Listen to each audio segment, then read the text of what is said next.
અરે સ્વામિનારાયણ. અરે તારીખ આજે 27 માર્ચ 2025 અને આપણે આ રામાનુજાચાર્યકૃત શ્રીભાષ્ય જોઈ રહ્યા છે. કંઈ નહીં, બેસી જા. રામાનુજાચાર્યકૃત શ્રીભાષ્ય જોઈ રહ્યા છે. એમાં આપણે ગઈકાલ સુધી રામાનુજાચાર્યનો જીવન ચરિત્ર જે છે તે જોયું, બરાબર. એમાં આપણે એક કૌંસના શબ્દ છેલ્લે રહી ગયા હતા. ડૉક્ટર ભંડારકર તો પુસ્તક અન્વેષણ સંબંધી એમના 1883-84ના રિપોર્ટમાં ત્યાં સુધી લખે છે. કઈ સાલનું પુસ્તક છે? 1883-84. આજે કઈ સાલ ચાલે? 2025. એટલે 125 ને બીજા 17 વર્ષ, એટલે 142 વર્ષ જૂની આ વાત છે. અંગ્રેજીમાં લખેલું છે, પછી ગુજરાતીમાં સમજશું. શું લખ્યું તો સાંભળો. But in spite of all this defence there can be no question that the Bhagavata or Pancharatra system did not owe its religion to the Vedas and Upanishads. આ રામાનુજાચાર્યએ સગડા બચાવ છતાં આટલું નિસંદેહ છે કે, હવે એનો અર્થ સમજાવે છે કે રામાનુજાચાર્ય આ બધું જે કંઈ એમના જીવનકાળ દરમિયાન કર્યું એ છતાં એમ કહી કે આટલી વાત નિસંદેહ છે. કઈ વાત નિસંદેહ છે? અશોકભાઈ આગળ આવી જાઓ, તત્વજ્ઞાન ચાલુ થશે, બધા આગળ આવો. આના પછી તત્વજ્ઞાન ચાલુ થશે, પછી તમે કોઈ સમજ નહીં પડી.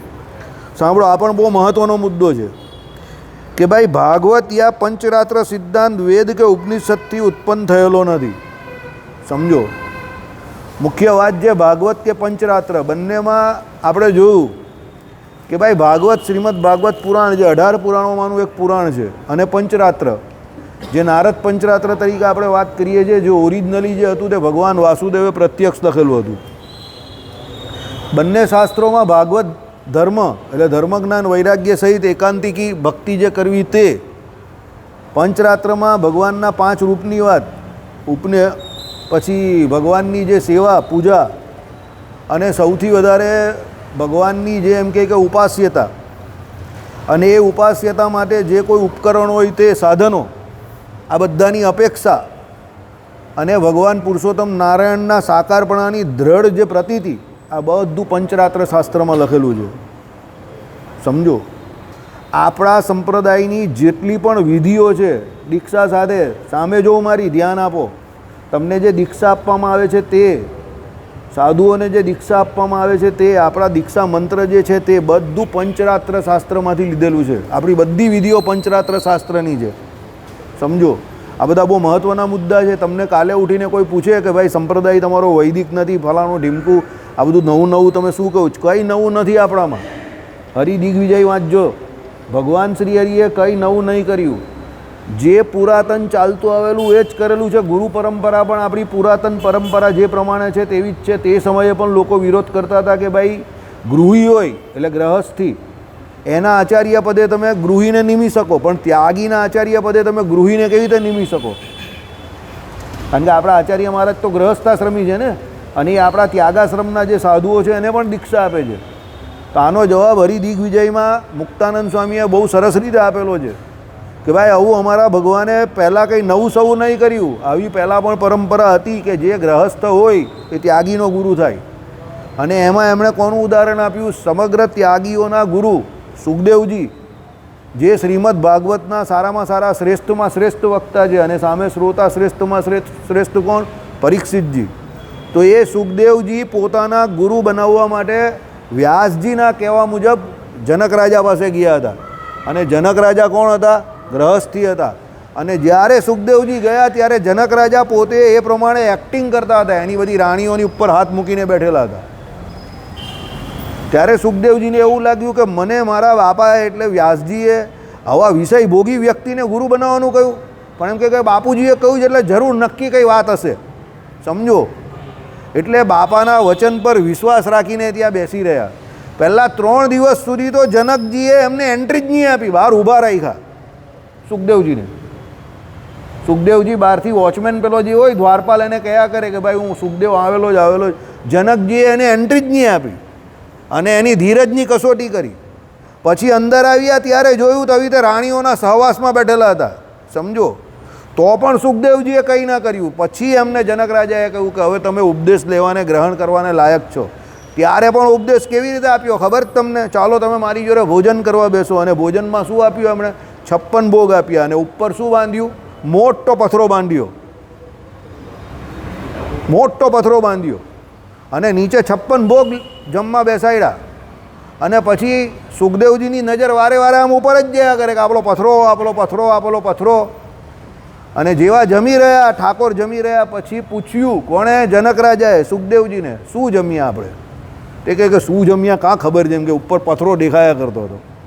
બસ આ જ પહેલો સિદ્ધાંત તમારે સમજવાનો છે કે ભાઈ દેહથી પર વર્તવાનું છે. દેહ જે છે તે સૌથી મોટું અજ્ઞાન છે. અને સુખદેવજી જેવા મોટા પુરુષને પણ જો ઉપર મોત ભમતું દેખાતું હોય તો 56 ભોગ રાજાને ત્યાં જમ્યા, એમાંથી શું જમેલા એ ખબર ન હતી. વિચાર કરો. હવે કંઈ જનકને ત્યાં તો કંઈ આપણા જેવી સાદી વસ્તુ તો હોય નહીં. એના જેવો માણસ 56 ભોગ જમાડે એટલે કેવી વસ્તુ હોય. પણ સુખદેવજી જેવાને યાદ નહીં કે શું જમેલો. કેમ? ઉપર મોત પેલી ભમતી દેખાય ને એટલે.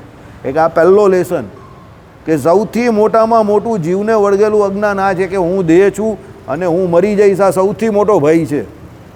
ત્યારે સુખદેવજીને લાગ્યું કે બાપાએ રાઈટ જગ્યા પર મોકલા છે. ત્યાં સુધી એમને એવું હતું જ નહીં કે આ ખરી જગ્યા પર છું, આને ગુરુ કરવા જેવા છે. એટલે આ પ્રમાણે જે ત્યાગી જે છે તે પણ ગ્રહસ્થને ગુરુ કરે. જ્ઞાન ગુરુ ઘણા બધા હોય, એ પ્રમાણે કરે. આ આપણી સનાતન પરંપરા છે જૂની. ભગવાન પોતે ગ્રહસ્થાશ્રમી જે કોઈ ત્યાગી હોય એને ત્યાં જઈને ભણવા ગયા છે. સાંદીપની ઋષિ કોણ હતા? ગ્રહસ્થાશ્રમી હતા. અને એને ત્યાં શ્રી કૃષ્ણ ભગવાન કળા શીખવા ગયા, ભણવા ગયા. બલરામજી ભણવા ગયા, તો એ બંને ગ્રહસ્થ હતા. તો ભગવાને પણ એમને ગુરુ કરીએ ને. ભલે પછી ભગવાન ભલે ગૃહી થયા એ અલગ મેટર છે. તો ભગવાન પુરુષોત્તમ નારાયણ જેવા પણ જો એમ કહે કે આવી રીતે ગ્રહસ્થાશ્રમી ઋષિ મુનિ પાસે ભણવા જતા હોય અને એને ગુરુ કરતા હોય, તો આપણી આ પ્રણાલિકા જે કોઈ છે તે અનાદિ પ્રણાલિકા પ્રમાણે છે. કોઈ નવી સવી પ્રણાલિકા નથી. હરિદિગ્વિજયમાં વાંચજો. આપણે આ જ જગ્યા પર આ ટોપિક હરિદિગ્વિજયમાં આજથી લગભગ 10 વર્ષ પહેલાં ચલવેલો. બરાબર? અત્યારે આ થોડું થોડું યાદ છે તો તમને કહું છું. એ પ્રમાણે અહીંયા વાત કરેલી છે. સમજો શું વાત કરી છે કે ભાઈ રામાનુજાચાર્યએ કરેલા સઘળા બચાવ છતાં આટલું બધું એમણે બચાવ કર્યો. આટલી વાત નિસંદેહ છે કે ભાગવતીયા પંચરાત્ર સિદ્ધાંત વેદ કે ઉપનિષદમાંથી ઉત્પન્ન થયેલો નથી. એ મહાવિદ્વાન માટે પૂર્ણ માન સાથે હું આટલું ઉમેરવાની હિંમત ધરું છું કે ભાગવત સંપ્રદાયમાં જે ભક્તિનું તત્વ છે તે સંહિતા અને ઉપનિષદમાંથી ચાલ્યું આવે છે. આ બધી સંહિતાઓ જે કંઈ છે ને તે અને ઉપનિષદમાંથી આ ભક્તિ જે છે તે ચાલી આવે છે. બરાબર? એનો નિષેધ કરવાનું એ વિદ્વાનનું તાત્પર્ય ન હોવું જોઈએ. હવે એનો નિષેધ તો કોઈ કરી નહીં શકે. બરાબર? ભાગવત સંપ્રદાયની કેટલીક, તે પણ બધી નહીં, વિગતો સંહિતા અને ઉપનિષદથી સ્વતંત્ર રીતે ઉપજેલી છે. એ કરતાં હું વધારે આગળ જઈ શકતો નથી. પણ એટલે સુધી જવું હું અવશ્ય માનું છું કે ડૉક્ટર ભંડારકરે 25 વર્ષ પહેલાં જર્મનીમાં પંચરાત્ર સિદ્ધાંત ઉપર એક લેખ વાંચ્યો હતો. તેમાં પણ એમણે જણાવ્યું હતું કે ભાગવત મત અને ઉપનિષદ સિદ્ધાંત જે મૂળ એકબીજાથી સ્વતંત્ર હતા, તેમાંથી ભાગવત મતને રામાનુજાચાર્ય ઉપનિષદ સાથે જોડ્યો. એ આચાર્યની ભાગવત સંપ્રદાયને મોટી સેવા છે. હું પણ એ જ વિચાર ધરાવું છું. થોડીક વિદ્વાનોની ભાષામાં બહુ મોટી વાત કરેલી છે. આપણે એને હલકી રીતે એટલે થોડીક એને સરળ કરીને સમજવાની કોશિશ કરીએ. હું તમને વારે વારે આપણે આ સભામાં ચર્ચા કરીએ છીએ. વિદ્વાનની વિદ્વત્તા ક્યારે છે એ સમજો. વિદ્વાનની વિદ્વત્તા એ ત્યારે છે કે જ્યારે ભારે ભારે શબ્દોમાં, ભારે ભારે ભાષામાં જે કંઈ લખાયેલું હોય એને એ સારી, શુદ્ધ અને સરળ ભાષામાં સામે બેઠેલા સામાન્ય વ્યક્તિઓને પણ એ સમજાવે.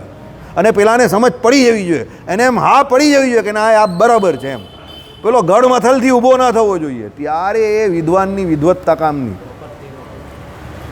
પછી તમે અઘરા અઘરા ભાષા બોલો ને પછી હું તમને છેલ્લે કહું કે બોલો બધી સમજ પડી ગઈ ને, તમારે તો આ જ પાડવી પડે. તમે કહો હા બધી સમજ પડી ગઈ વાસુદેવભાઈ, એટલે ભાઈ હું પણ ખુશ ને તમે પણ ખુશ. પછી ઊભા થઈને જઈએ. પછી આપણે કોઈ પૂછે કે ભાઈ શું ચાલ્યું? રામ જાણે શું ચાલ્યું, પણ હવે હાથો પાડવી પડે નહીં તો વાસુદેવભાઈ ગરમ થઈ જાય અને આપણી ઇજ્જત બધી કેવી થઈ જાય? પાણીમાં મળી જાય કે કંઈ સમજ નહીં પડી એમ.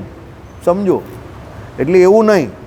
આપણે એને સરળ કરીને જ સમજવાની કોશિશ કરવાની. આમાં શું કહ્યું તે સાંભળો. આ ભાઈનો મત એવો હતો કે ભાઈ ભાગવત મત અને ઉપનિષદ સિદ્ધાંત મૂળ સ્વતંત્ર છે. એટલે ઉપનિષદમાં જે કંઈ કહ્યું તે અને ભાગવત સિદ્ધાંત એટલે શ્રીમદ ભાગવત આદિ જે કોઈ શાસ્ત્રોમાં જે કહ્યું તે બંને અલગ અલગ વાત કરે છે. ઉપનિષદો જે છે તે બધા વેદ મૂળક છે અને ભાગવત જે છે તે પુરાણ મૂળક છે. સમજો, તે કહે કે આમ બંને સ્વતંત્ર છે, પરંતુ એમ કહે કે જે મૂળ એકબીજાથી સ્વતંત્ર હતા તેમાંથી ભાગવત મતને રામાનુજાચાર્યે ઉપનિષદ સાથે જોડ્યો. એટલે રામાનુજાચાર્યએ શું કર્યું? ભાગવતમાં જે મત જે છે ભગવાનની ભક્તિ કરવાનો એકાંતિક ધર્મની વાત છે, અને શ્રીમદ ભાગવત આદિ જે કોઈ શાસ્ત્રો આપણા પુરાણો છે એમાં ભગવાનના ચરિત્રો, ભગવત ભક્તોના ચરિત્રો દ્વારા ભક્તિ સંપ્રદાયની કે ભક્તિની વાત કરેલી છે. હવે આ બધી વાતો જે છે એને ઉપનિષદોના જે વાક્યો કે સૂત્રો જે છે એની જોડે જોડવાનો સૌ પ્રથમ કોઈએ પ્રયત્ન કર્યો હોય તો એ રામાનુજાચાર્ય આવું કહેવા માગે છે. કારણ કે ઉપનિષદમાં જે લખેલું છે તે બધી ઉપનિષદની ભાષામાં જે એવી રીતે લખેલું છે કે સામાન્ય જનને સમજ પડે નહીં, પણ પુરાણોમાં શું છે કે એને પાત્રો દ્વારા કે ભગવાન દ્વારા સમજાવવામાં સરળ રીતે આવેલું છે. એટલે બંનેની ઐક્યતા બતાવેલી છે. એ પહેલી વખત કોઈ વિદ્વાન પુરુષે બતાવી તો એ રામાનુજાચાર્ય. સિમ્પલ વાત કરું, અત્યારનો જમાનો એવો છે કે આપણે ઘીની વાત કરીએ તો ઘી આપણે કોઈ ડાયરેક્ટ હવે ન પી શકીએ એવી આપણી કોઈની કેપેસિટી નથી. એ જમાનો ગયો કે આપણા લોકો કિલો 2 કિલો ઘી પી જતા હતા. બરાબર, રામદેવજી આજે પણ પીએ છે 500 ગ્રામ કે 250 ગ્રામ ઘી રોજ, એ પચાવી શકે છે. બરાબર, પણ આપણે તો નહીં પીવાય. તો આપણી બા હોય કે આપણા ઘરમાં જે કોઈ વડીલ હોય તે શું કરે? તો ઘીની વસ્તુ બનાવે, શીરો બનાવે, લાડુ બનાવે, સુખડી બનાવે ને કે ભાઈ શેરની બનાવેલી છે એ પ્રમાણે બહેનોને ખબર હોય, અને એ આપણે જમવામાં આપે તો રોજ થોડું ઘી આપણા શરીરમાં જાય તે આપણા માટે સારું હોય. ઉપનિષદ એ પ્રમાણે ચોખ્ખું ઘી છે, જે આપણે પચી શકે એવી આપણી પોઝિશન નથી. પણ શ્રીમદ ભાગવત આદિ જે કોઈ પુરાણ છે કે પંચરાત્રમાં જે કોઈ વાર્તા આવે છે તે બધું શું છે? લાડુ છે, સુખડી છે, મોહનથાળ છે, એમાં રહેલું ઘી છે. એટલે પેલો મીઠાઈના નામે પણ પેલો ખાય તો એના પેટની અંદર ઘી તો જાય. આવો પહેલો પ્રયત્ન કોણે કર્યો?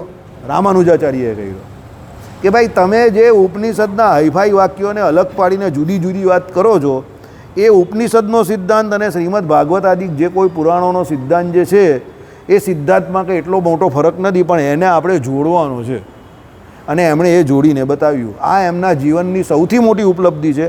આવું ડૉક્ટર ભંડારકર કહેતા હતા. આ એક બીજા વિદ્વાનનો મત છે. આમાં શું હોય? આવા જે ફિલોસોફીના શાસ્ત્રો હોય ને, સમજો, આ ફિલોસોફિકલ શાસ્ત્રોમાં ઝઘડો નહીં કરવાનો હોય. આમાં શું હોય? તમારે તમારું મન જે છે ને એ થોડું મોકળું રાખવાનું હોય, સંકીર્ણતાનો ત્યાગ કરવાનો હોય. ફિલોસોફીમાં શું હોય? દરેક પોતપોતાના વિચારો બતાવવા માટે સ્વતંત્ર છે.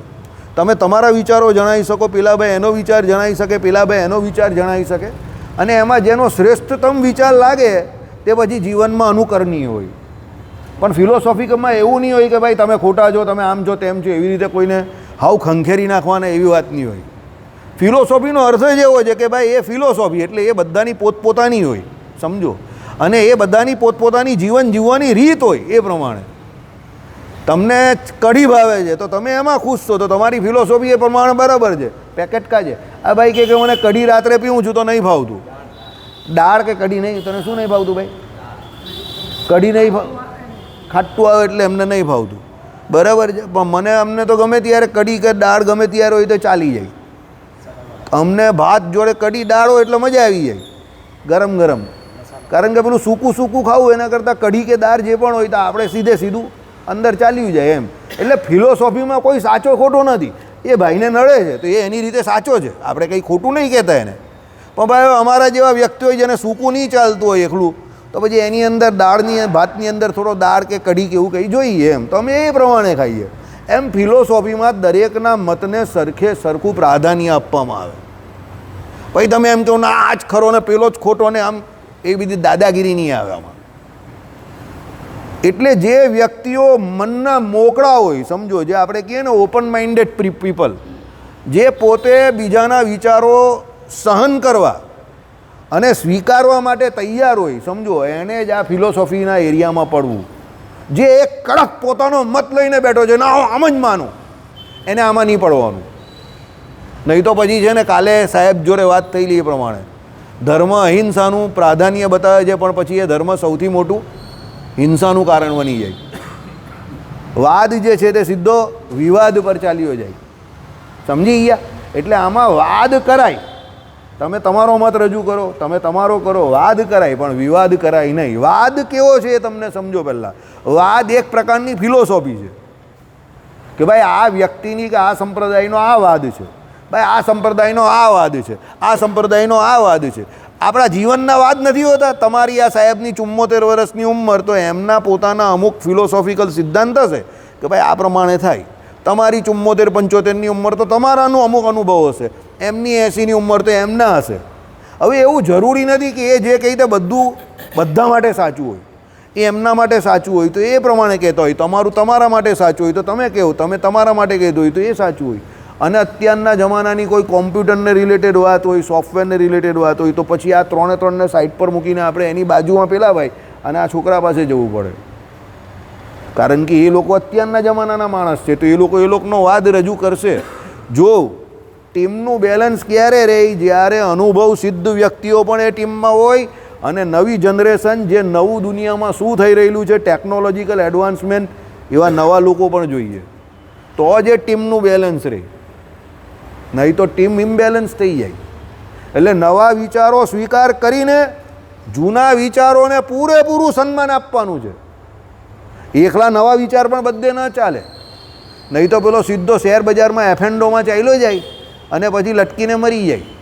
જેટલા આત્મહત્યા કરે છે બધા એફએન્ડોવાળા જ હોય, સમજો. પણ પછી જૂનો માણસ હોય એને ખબર હોય કે ભાઈ કે ધીરે ધીરે થોડો થોડો જા તો બચી જશે, તો માર થોડો વેચાઈ જાય. એટલે એ અનુભવવાળી વાત છે. પેલો નવો હોય તો બધું આખું બજાર એના બાપનું જીતવા જાય. આટલો બધો સેન્સેક્સ ચાલે તો આપણે કમાઈ જઈએ, પછી એ આખો સેન્સેક્સ લેવા જાય ને પછી એ જ દેખાતો બંધ થઈ જાય. સમજ પડી ગઈ? એટલે બંનેની જરૂર છે. રામાનુજાચાર્યે આ કામ બહુ સરસ રીતે કર્યું કે ભાઈ ઉપનિષદની પણ જરૂર છે જ. વેદાંત વાક્યો મારા, જો ઘણા માણસના વિચાર શું હોય કે ભાઈ મારા માણસો કે મારા હરિભક્તો કેમ આ ના શીખે, કેમ આ ન કરે.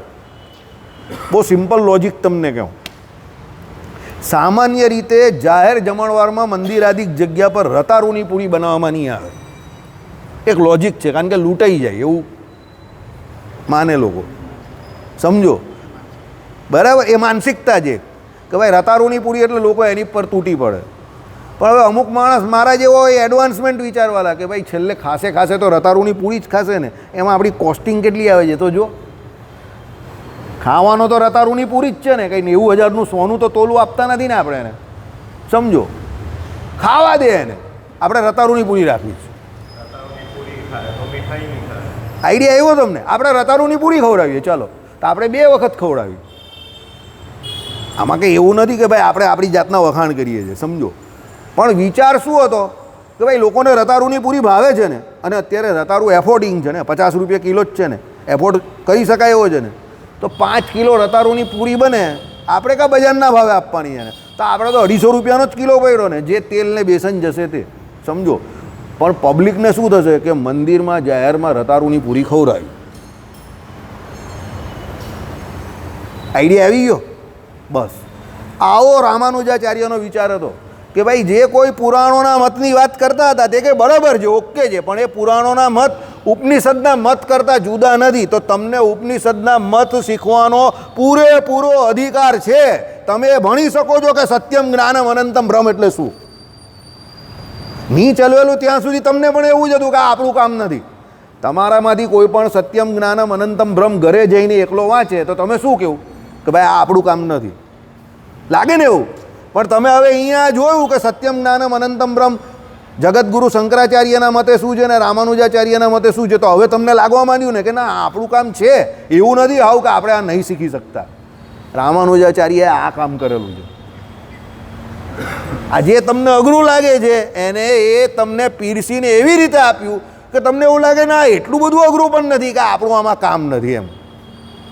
આઈડિયા આવી ગયો તમને? એવું આ ભાઈ કહેવા માગે છે. ચાલો હવે થોડાક એલર્ટ થવાનું છે. સાંપ્રદાયિક તત્વજ્ઞાન. જો રામાનુજાચાર્યનું જે સાંપ્રદાયિક તત્વજ્ઞાન છે તે શ્રીજી મહારાજે સીધું આપણા સંપ્રદાયના તત્વજ્ઞાન તરીકે સ્વીકારેલું છે. એટલે હું તમને કહું કે થોડા એલર્ટ મોડ પર આવી જજો. આપણા સંપ્રદાયમાં શ્રીજી મહારાજે ચોખ્ખું વચનામૃતમાં કહ્યું છે કે ભાઈ સર અક્ષરથી પર એવા જે પુરુષોત્તમ નારાયણ અને એની ઉપાસના કરવી એ જે રામાનુજાચાર્યનો મત જે છે એને અમને ગમે છે અને એને અમે અમારા મત તરીકે સ્વીકારેલો છે. અને ભગવાને શિક્ષાપત્રીમાં મતમ વિશિષ્ટા દ્વૈતમ મેં ગોલોકધામ ચિપ્સિતમ કરીને 121માં શ્લોકમાં એ આખો મતની વાત કરેલી છે. એટલે રામાનુજ સંપ્રદાયનું તત્વજ્ઞાન આપણે શીખવા જેવું છે. આપણે ત્યાં જે સાધુઓ ભણવા જાય, અત્યારે તો સ્વામિનારાયણ વેદાંત આવી ગયું નવું નામથી, એટલે બાકી 10-15 વર્ષ પહેલાં તો એકલું રામાનુજ વેદાંત જ આવતું હતું. અને આપણા જે કોઈ સાધુઓ ભણવા જતા હતા ત્યાગીઓ, તે બધા રામાનુજ વેદાંત જ ભણતા હતા. કેશુ સ્વામી, રામસ્વામી, આ બધા રામાનુજ વેદાંત જ ભણેલા છે. Keshu Swami was gold medalist, એ ગોલ્ડ મેડાલિસ્ટ હતા, બરાબર. રામાનુજ વેદાંતમાં જે ગોલ્ડ મેડાલિસ્ટ હતા અને એમની ઉપલબ્ધિ એવી હતી કે એ એકલા ભણેલા નહીં હતા, એ ભણાવી શકતા હતા. અને વડતાલને અંદર એ લગભગ 34-35 જે બ્રાહ્મણો, વેટપાટી બ્રાહ્મણો ખરા, એમને એ ભણાવતા પણ હતા. એટલે બહુ બ્રિલિયન્ટ વ્યક્તિ હતા. નસીબ સંજોગે આપણે એવો ચાન્સ મળેલો કે એ ધામમાં ગયા અને આગલા વર્ષે 7 દિવસ આ જ જગ્યા પર એમણે સભા કરેલી અને આપણે એમનો લાભ મળેલો. સાહેબ એમની બહુ ઘણી બધી સેવા કરેલી, મંડળમાંથી આપણે ઘણી બધી સેવા એમની કરેલી. અને અમે જેટલા સાધુઓના યોગમાં આવ્યા એમાં સૌથી સરળ અને સૌથી જ્ઞાની અને ગુરુવર્ય જો કોઈ વ્યક્તિ અમે જોયા હોય તો એક માનનીય કેશવપ્રસાદ દાસજી. નિર્વિવાદ માણસ, જેને કોઈ બીજી ચર્ચા વિચારના કોઈ માથાકૂટ મળે નહીં. એમને લોકોને જ્ઞાન આપવામાં, ભણાવવામાં અને ભગવાનના સ્વરૂપની વાત કરવામાં જ રસ, બીજી કોઈ બાબતમાં રસ હતો નહીં. સીધા સાધુ એકદમ. એક જ શિષ્ય એમના ખાલી ઓન પેપર બોલાતા હતા બસ, એ પેલા જે છે તે આપણા અત્યારે બેંગ્લોરમાં છે બિહારી સ્વામી. એના સિવાય કોઈ એમનો શિષ્ય પણ નથી, કારણ કે એને કંઈ એમાં રસ હતો નહીં. અને ભજન કરવાવાળો વ્યક્તિ હોય, ધર્મ નિયમમાં રહેવાવાળો, તો જ એને શિષ્ય પણ બનાવતા હતા. આ બિહારી સ્વામીને એટલે જ બનાવેલા કે અહીંયા વડતાલમાં એનું નામ ચોપડામાં લખાતું નહીં હતું, એટલે ગુરુ તરીકે નામ જોઈએ. એટલે એમણે કેશુ સ્વામીની સેવા કરેલી, એટલે એમને એમના ગુરુ તરીકે નામ લખી દીધું અને એમનું વડતાલના ચોપડે નામ બોલાવી દીધું. સમજો, કહેવાનું તાત્પર્ય કે એવા ભલા માણસ આ દુનિયામાં બહુ ઓછા હોય છે. અને રામાનુજ વેદાંત જે અમને લોકોને આવડે છે, અમારા મંડળના કેટલાય લોકોને જેટલાને આવડે છે, એમાં માનનીય કેશવપ્રસાદ દાસજીનો 1 નંબરનો હાથ છે. I must say that. જ્યારે પણ અમે લોકો કોઈ પણ તત્વજ્ઞાનની વાત કરીએ ત્યારે માનનીય કેશવપ્રસાદ દાસજીનું નામ બોલવું જ પડે. કારણ કે અમે જે ઓરિજિનલી ભણ્યા તે એમની પાસે ભણ્યા અને રામસ્વામી પાસે. અમારું એક જૂનું કોડવર્ડ હતો RK production. Ramaswamy stands for R and Keshu Swami stands for K, એટલે અમે આરકે પ્રોડક્શન કહેતા હતા. મંડળનો અમારો કોડવર્ડ હતો કે આજે આરકે પ્રોડક્શનમાં જવાનું છે. અને આ મંદિરમાં, કતારગામ મંદિરમાં, ઘણી બધી જગ્યા પર, ઇવન ઉધના મંદિરમાં, કાશીમાં, ઘણી બધી જગ્યા પર એમની સભામાં અમે ગયા હતા. પર્સનલી એમની જોડે બેઠા. વડતાલ લગભગ 15-16 દિવસ એમની જોડે શીખવા ગયા હતા. અને એમને અમને સત્સંગી જીવન, આ રામાનુજ વેદાંત, આ બધું બહુ સરસ રીતે તત્વજ્ઞાન શીખવાડ્યું. અને એને કારણે આજ સુધી અમને લોકોને તત્વજ્ઞાન બાબતમાં ભગવાનની કૃપાથી કોઈ એવી ખાસ તકલીફ પડતી નથી. બરાબર, ચાલો હવે આપણે શ્રી રામાનુજાચાર્યના તત્વજ્ઞાન ઉપર આવીએ છીએ. એ તત્વજ્ઞાનના 2 રૂપ છે, એક સાંપ્રદાયિક અને બીજું ઔપનિષદ. બરાબર, એટલે સાંપ્રદાયિક એમનું જેટલા સંપ્રદાયનું હોય તે, અને બીજું ઔપનિષદ એટલે જે ઉપનિષદમાં કહ્યું હોય તે, જે ઉપનિષદવાળી વાત તે હમણાં આપણે જે કરી તે. બરાબર, ચાલો.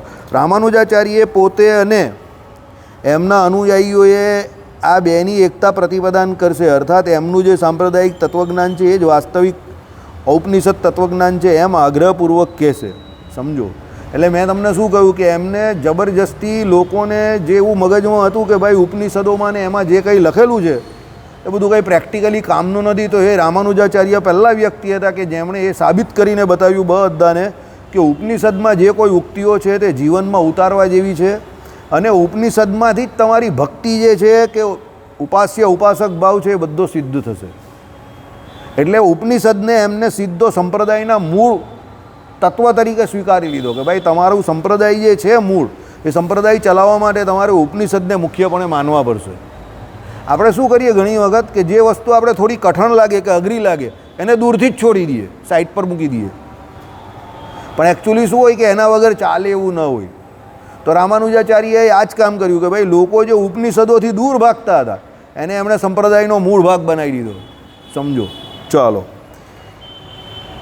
પરંતુ મારું માનવું એવું છે કે એ બે એક નથી. ભાગવત અને ઉપનિષદ તત્વજ્ઞાન એક નથી. એટલું જ નહીં, પણ ભાગવત અને સૌત્ર એટલે વેદાંત સૂત્રનું તત્વજ્ઞાન પણ એક નથી. બધા પોતપોતાનો મત અહીંયા રજૂ કરે છે.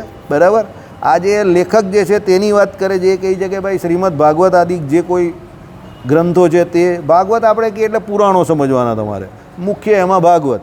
અને એમ કહે કે ઉપનિષદ જે છે એટલે શું કહ્યું અહીંયા કે ઉપનિષદ એટલે બધા જે આપણે ત્યાં ઉપનિષદોની વાત કરી છે તે એ બંનેનું તત્વજ્ઞાન કેવું કે એક જ નથી, બરાબર, એટલે એક સરખું નથી, એક નથી એટલે જુદું જુદું છે એવું કહે છે. પણ ભાગવત અને સૌત્ર, સૌત્ર એટલે વેદાંત સૂત્ર, જે આપણે આ રામાનુજ ભાષ્ય અત્યારે આ જોઈ રહેલા છે તે વ્યાસજીએ કરેલા સૂત્ર ઉપર જોઈ રહેલા છે. તો વ્યાસજીના કરેલા જે સૂત્રો જે છે જેને આપણે વ્યાસસૂત્ર તરીકે ઓળખીએ છીએ, શ્રીજી મહારાજે જે 8 સત્શાસ્ત્રોની વાત કરી એમાં પહેલું 4 વેદ છે અને પછી શું છે વ્યાસસૂત્ર, તે વ્યાસસૂત્રની અહીંયા વાત કરે છે. એટલે શું કહ્યું કે વેદાંત સૂત્રનું તત્વજ્ઞાન પણ એક નથી. એટલે એમનો કહેવાનો મતલબ એવો છે કે શ્રીમદ ભાગવત આદિ જે પુરાણમાં વાત કરી તે અને વેદાંત સૂત્રમાં એટલે જે એમ કે વ્યાસજીએ કરેલા સૂત્રોમાં જે વાત કરી છે તે પણ જ્ઞાન એક નથી. આવું આ ભાઈનો મત છે, સમજો. પકડી નહીં લેતા કંઈ, ખાલી સાંભળજો. આ બધા પોતપોતાના મત કહી છે. ફિલોસોફીમાં કંઈ પણ પકડવાનું ન હોય. જ્યારે પકડવાનું આવશે ત્યારે હું તમને કહીશ કે આ પકડવાનું છે, આ ખાલી સાંભળવાનું છે, સાંભળજો, બરાબર. ચાલો, એટલે શું કહ્યું કે ભાઈ તત્વજ્ઞાન પણ એક નથી. દ્વિતીય અધ્યાય દ્વિતીય પાદના છેલ્લા અધિકરણને રામાનુજાચાર્ય ભાગવત સિદ્ધાંતના સમર્થન રૂપે લે છે, પરંતુ ખરું જોતાં એ અધિકરણનો આ અર્થ એ પાદના સામાન્ય સ્વરૂપથી વિરુદ્ધ છે. એ વાત ડૉક્ટર થીબો, જો હવે આ ડૉક્ટર થીબો જે છે ને તે પશ્ચિમના બહુ મોટા તત્વજ્ઞાની હતા. આગળ આવશે આમાં. ડૉક્ટર થીબોએ રામાનુજાચાર્યના આ ભાષ્યને 90% આપેલા છે કે વ્યાસજી જે સૂત્ર બનાવેલા છે અને એ પ્રમાણે જો ન્યાય આપવામાં આવે તો વ્યાસજીનો મત જે રજૂ કર્યો એમાં જો ન્યાયની દ્રષ્ટિએ તમે જોવા જાઓ તો રામાનુજ જે આ ભાષ્ય જે છે એને હું 90% આપું છું અને શંકરાચાર્યનું જે છે ભાષ્ય એને હું 60% આપું છું, એવું આ ડૉક્ટર થીબો કહેશે. એ પણ બહુ મોટા ત્યાંના વિદ્વાન હતા, બરાબર. અત્યારે આ બધા વિદ્વાનોની વાતની મારામારી છે એટલે તમે શાંત રહેજો. તમને નામ કદાચ યાદ ન રહી તો કોઈ ચિંતા નહીં કરતા, નામ માટે કંઈ મગજમારી કરવાની નહીં. મને આ થીબો એટલે યાદ છે કે મને આવા બધા ગાંડા ગબલા નામ યાદ રહી, સીધા નહીં યાદ રહી, બરાબર. એટલે મને થીબો બહુ યાદ છે પહેલેથી, કારણ કે એનું નામ મસ્ત છે થીબો, બરાબર. અમને આવું બધું બહુ યાદ રહી, કરીમ લલ્લા અને તુરુમ તોલ્લા, બરાબર, થીબો ને આવા બધા નામ બહુ યાદ રહી. સીધા સીધા નહીં યાદ રહે, છગન ચરબી, બરાબર, મને આવા બધા જ નામ યાદ રહી. સીધા નામ બોટાદભાઈ, ગરુડભાઈ, આવા બધા નામ મને યાદ રહી. બહુ સીધું મને યાદ નહીં રહી પહેલેથી, બરાબર. કારણ કે પેલા અમને લોકોને કુંડળીમાં ગ્રહ લેવા બેઠેલા હોય ને, અમને બહુ સીધા માણસ પણ નહીં ગમે. આ તમને બહુ ચોખ્ખું કહીએ, બહુ સીધા સીધા આમ ચાલતા હોય, બહુ સીધા હોય તો અમને ન ગમે. જરા હું આંકા ચૂકા હોય ને તમને મજા આવે જરા, બરાબર. હરિભગત અમે લોકો, તમે લોકો હરિભક્ત ને અમે કયા હરિભગત, સમજી ગયા ને, હરિ કરવાવાળા ભગત એમ. ચાલો, એમાં અમારો કોઈ વાંક નથી. શનિ રાહુ, શનિ કેતુ, ગુરુ કેતુ આવા બધા જેને હોય ને એ લોકોને બહુ સીધે સીધું ન ગમે. એ લોકોને થોડુંક આમ વાંકું ચેકવું હોય, ડિસ્ટર્બ હોય ને, એ લોકો પાસે તમે જોજો કંપની જ્યારે કોઈ પણ બેસી ગયેલી હોય, મંદી ચાલતી હોય, જ્યાં બધા લોકો આમ નિરાનથી બેસી ગયા હોય કે હારી ગયા હોય, ત્યારે આ લોકોનો રોલ શરૂ થાય. પબ્લિકને મોટિવેટ કરવાનું હોય કે આ બધું પૂરું થઈ ગયું જેવું લાગે તમને, ત્યારે એમ વિચાર કરીને કંઈક નવું કરવાનું હોય, ત્યારે આ બધા ચાલે. કારણ કે આ લોકોને શું સીધે સીધું સરળ સપાટ હોય ને એ ન ગમે. આ બધા ફ્લેટ પીચના ખેલાડી ના હોય, આડી તેડી પીચ હોય, લાંબા લાંબા બોલ ટર્ન થતા હોય, અહીંયા ટપ્પો પડે ને આમ નીકળતું હોય, અહીંયાથી આમ આવી જાય, ડિસ્કો હોય ને બધું, આ એ લોકોને આવું બધું વધારે ફાવે, સમજી ગયા? હા, એ લોકોને આવું જ ફાવે. ત્યારે આ પેલા ગુરુવાળા જે હોય ને, આ પહેલાં સ્થાનમાં ગુરુવાળા, એ લોકોને સીધે સીધું ચાલે. એ લોકોને જરા આંખું ચૂકું થાય ને એટલે એ લોકો કન્ફ્યુઝ કે હવે શું કરવું, કારણ કે આ તો પુસ્તકની બહારનું આવી ગયું, સમજો. ત્યારે અમને પુસ્તકની અંદરનું નહીં ચાલે, એ તો પુસ્તકમાં જાય એમાં કાં કઈ મજા આવે છે, એ તો ચાલ્યા કરે. પણ પુસ્તકની બહારનું કંઈ આવે, કંઈ દુનિયાની બહારનું કંઈ ચાલે, કંઈક થોડીક આમ ગુગલી બુગલી આવે તો જ અમને મજા આવે, લાઈફમાં થ્રિલ તો જ રહે, સમજો. એટલે હોય હવે બધાની પરસ્પર, આમાં પાછા કંઈ એવું પકડી નહીં લેતા કે કોણ સારો ને કોણ ખરાબ. આમાં સારા ખરાબનું કંઈ નથી, એ પ્રકૃતિ છે એવી. ગુરુ પ્રધાન વ્યક્તિઓ એને બધું સીધે સીધું ચાલે. ગુરુ જોડે કહેતું હોય તો એ વ્યક્તિ કેવો હોય ખબર, જે કામ બધા છોડી દે એ કામ એ હાથમાં લેશે, સમજજો. જે જગ્યા પર એવું લાગે તમને કે આ કામ કોઈ ન કરી શકે તો 10 કુંડળી જોવાની, એમાં જેને ગુરુ કેતુ 10મા સ્થાનમાં બેઠેલો હોય અને એમાં કદાચ કર્કનો બેઠેલો હોય ને ગુરુ જોડે કેતુ, એને પહેલો બોલાવીને પકડાઈ દેવાનું એ કામ. એ માણસ એ કામ કરી નાખશે. જો આ ગુરુ કેતુવાળો માણસ જોઈ લો, આ ગુરુ કેતુ એ નહીં યાર. કયા સ્થાનમાં જ ભાઈ તને ગુરુ કેતુ? એ નહીં યાર, આ ગુરુ કેતુવાળો તમને સામાન્ય લાગે જ નહીં. જોઈ લો બધા, સમજી જાઓ. એટલે જ્યાંથી લોકો સીધે સીધું વિચારવાનું બંધ થતું હોય ને, એવું લાગે કે હવે દરવાજા બંધ થઈ ગયા, ત્યાંથી આ લોકોના ચાલુ થાય. આ લોકો અઘરા કામના નિષ્ણાત, સમજો બરાબર ને. કુદરતી રીતે એ લોકોને સીધું મળે પણ નહીં, એ પણ તમને કહી દઉં. એ લોકોને સીધું મળે પણ નહીં. એ લોકોએ દરવાજો ખોલીને જ જવું પડે, દરવાજો ખુલ્લો નહીં હોય.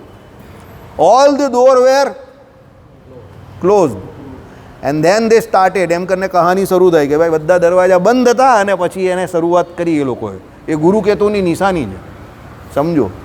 પણ ગુરુ રાહુ વાળો એનાથી વધારે ડેન્જરસ. ગુરુ કેતુવાળો રિયાલિસ્ટિક હોય, ભગવત તત્વને પામનારો પણ ગુરુ કેતુવાળો હોય. પરમાત્મા તત્વને પામનારો રિયાલિસ્ટિક વ્યક્તિ ગુરુ કેતુવાળો છે. ગુરુ રાહુવાળો આભાસી ચિત્ર બતાવે, અને બુધ રાહુવાળો હોય તો શેર બજારમાં મોટું કૌભાંડ કરે, ખોટા ખોટા આંકડા મૂકે. કોમર્શિયલી બહુ ખતરનાક માણસ બુધ રાહુવાળા. પહેલા સ્થાનમાં 12મા સ્થાનમાં હોય, 12મા સ્થાનમાં હોય તો પોતે દેવાળું કરે, અને પહેલા સ્થાનમાં હોય તો બેંકો ઉડાડી દે.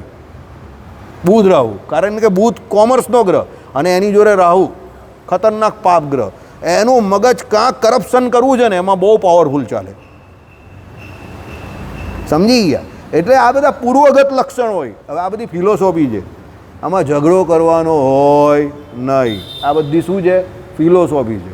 પણ આ બધી ફિલોસોફી એટલે હોય કે ભાઈ ઘણા બધાએ પોતાના જીવનમાં જોયું હોય, ઉતારેલું હોય ને આ બધા સિદ્ધાંત એટલે બનેલા હોય. ફિલોસોફી એટલે કે આવું બધું રોજબરોજના અભ્યાસમાં તારણ કાઢેલું હોય, બરાબર? ચાલો, એટલે અહીંયા શું કહ્યું કે ભાઈ આ ભાઈ ડૉક્ટર થીબો શું કહે છે કે રામાનુજ ભાષ્ય તરફ ધડતા વિદ્વાનથી પણ નિષેધી શકાતી નથી. વળી એ પણ ખુલ્લું છે કે સૂત્રકાર જો ભાગવત મત સ્વીકારતા હોત તો પ્રથમ અધ્યાયના આરંભમાં જ જ્યાં બ્રહ્મ સ્વરૂપનો વિચાર શરૂ થાય છે, પ્રથમ અધ્યાયમાં શું છે? અથા તો બ્રહ્મ જિજ્ઞાસા. એટલે જ્યાં બ્રહ્મ સ્વરૂપની વાત ચાલુ થાય છે, એટલે જેને બ્રહ્મને જાણવાની જિજ્ઞાસા થઈ છે તેવા. એટલે પહેલા અધ્યાયમાં આ ભાગવત મતની વાત આવે છે. આવું ડૉક્ટર થીબો પોતાનો મત જણાવે છે. કોના મત મુજબ? રામાનુજના મત મુજબ, બરાબર? કારણ કે પહેલાં બ્રહ્મ તત્વની વાત થઈ છે, તો જેને થઈ છે તો જેનેમાં કોણ આવે? ભગવાન છે. બ્રહ્મ એટલે ભગવાન માનો, તો જેણેમાં કોણ આવે? ભક્તો આવે ને, જીવ આવે ને, બરાબર? એટલે આ વાત કરેલી છે. ચાલો, ત્યાં જ એનું નિરૂપણ કરતા તથા ભાગવત મતનો પ્રધાન સિદ્ધાંત જે ભક્તિ, તેનું પ્રતિપાદન અને વિવેચન. જો ભાગવત મતમાં શું આવે? પહેલાં કે ભાઈ ભગવાન આવે અને ભક્ત આવે. તો ભગવાન અને ભક્ત આવે તો ભક્તે શું કરવાનું છે? ભગવાનને ભજવાના છે, અને ભજવા માટે એને સાધન રૂપે શું હોય? જે કંઈ ભક્તિના જે કોઈ સાધનો હોય તે કરવાના છે, જેમ તમે બધા કરી રહ્યા છો તે પ્રમાણે, બરાબર? તો આ બધી સાધન અધ્યાયમાં અગર બીજે કોઈ સ્થળે પણ આવત, માટે પ્રથમ હું રામાનુજાચાર્યના સાંપ્રદાયિક તત્વજ્ઞાનને વિશે બોલી પછી હું એમના ઔપનિષદ અને સૌત્ર તત્વજ્ઞાનનો વિચાર ચલાવીશ. એટલે એમણે શું કહ્યું કે હું પહેલાં એમના સંપ્રદાયનું જે તત્વજ્ઞાન છે તે કહીશ, એ પછી એમ કહે કે એમનું ઉપનિષદ પ્રત્યે શું વલણ હતું ને એ શું કહેવા માંગતા હતા એ જણાવીશ, અને એ પછી છેલ્લે એ જે વ્યાસજીએ કરેલા સૂત્રો એમાં એમનો શું મત છે એ જણાવીશ. આવું આ લેખક કહે છે. હવે તમને થોડા માથા પર હથોડા વાગવા માંડ્યા હશે કે ભાઈ હવે મગજ ચલાવવું પડશે. અહીંયા જ શરૂ થાય છે તત્વજ્ઞાનની કે ભાઈ અહીંયા કોણ શું કહે છે એ તમારે એલર્ટ રહેવું પડશે. કે રામાનુજાચાર્યની વાત કરી રહેલા છે, અહીંયા રામાનુજાચાર્યના શ્રીભાષ્યની વાત કરી રહેલા છે, તો એને જે માનનાર લોકો છે તે પણ શું કહે છે? વિદ્વાનોમાં મતાંતર છે. એટલે શું કહે છે કે ભાઈ એમનો પહેલાં આપણે સાંપ્રદાયિક સિદ્ધાંત સમજીએ. એમનો સંપ્રદાય કયો છે? શ્રી સંપ્રદાય છે. તો એ શ્રી સંપ્રદાયનો સિદ્ધાંત શું છે એ પહેલાં આપણે સમજીએ. એ પછી ઉપનિષદનો જે એમનો વિચાર હતો એ આપણે સમજીએ, અને છેક છેલ્લે જે વેદાંત સૂત્ર એટલે વ્યાસજીએ કરેલા સૂત્રો એમના વિશે એમના વિચારો શું હતા તે આપણે જોઈએ. હવે તમને ક્લિયર થયું હું શું કહેવા માગું છું? સમજ પડી ગઈ?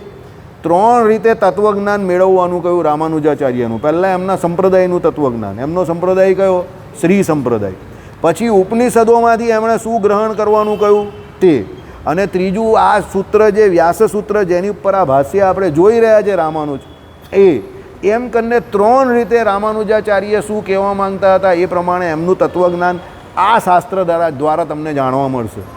સાંપ્રદાયિક તો હોય ને દરેક જગ્યા પર. હવે દાખલા તરીકે આપણે રામાનુજાચાર્યનું રામાનુજ વેદાંત સ્વીકાર કરેલું છે, તો આપણા સંપ્રદાયનું તત્વજ્ઞાન છે એમાં અને રામાનુજાચાર્યનું તો એમાં એક માઇન્યુટ બહુ નાનો ફરક છે. આપણામાં કેટલા ભેદ કયા? 5 ભેદ. તો રામાનુજમાં કેટલા કયા તત્વો? 3 તત્વો. હવે એ 3 તત્વોને જ 5 ભેદ તરીકે આપણામાં કયા છે, પણ જે 5 ભેદ કયા તે આપણા કયા કહેવાય? સાંપ્રદાયિક. સમજ પડી કે ન પડી? આમ એકદમ પેલા ફ્લેટ થઈને નહીં બેસો, બ્લેક એન્ડ વ્હાઇટ, હા નામાં જવાબ આપો તો મને ખબર પડે કે તમે હજુ છો અહીંયા, ખોવાઈ નહીં ગયા. એ આપણા સંપ્રદાયની વાત છે કે ભાઈ 5 ભેદ કયા છે તે પેલા 3 તત્વોનું જ નિરૂપણ છે, પણ એ આપણા સંપ્રદાયમાં જ એ વાત છે, રામાનુજમાં નથી. પણ એ વાત પણ એટલી જ ક્રિસ્ટલ ક્લિયર છે, એ હું તમને આજે જાહેરમાં કહું કે આપણા 5 ભેદ કેવું કે એમના 3 તત્વ કેવું, એમાં કોઈ ફરક નથી. વિશિષ્ટાદ્વૈત વેદાંતમાં જરા પણ ફરક નથી. પણ આપણો સાંપ્રદાયિક સિદ્ધાંતની વાત આવે તો આપણા સંપ્રદાયનો ટેકનિકલી પહેલો પ્રશ્ન કયો? ટેકનિકલી પહેલો પ્રશ્ન જેની હું વાત કરું છું તે કયો? 5 ભેદ કયો? ક્યારે કરેલો? છોકરાને બોલવા દેવું, સૌથી યંગ છે એટલે બોલો. હા, શું સવાલ કરેલો? કયા 5 ભેદ બોલો તમે? ઓકે, જીવ, ઈશ્વર, માયા, બ્રહ્મ અને પરબ્રહ્મ. કેટલી ઉંમર તમારી?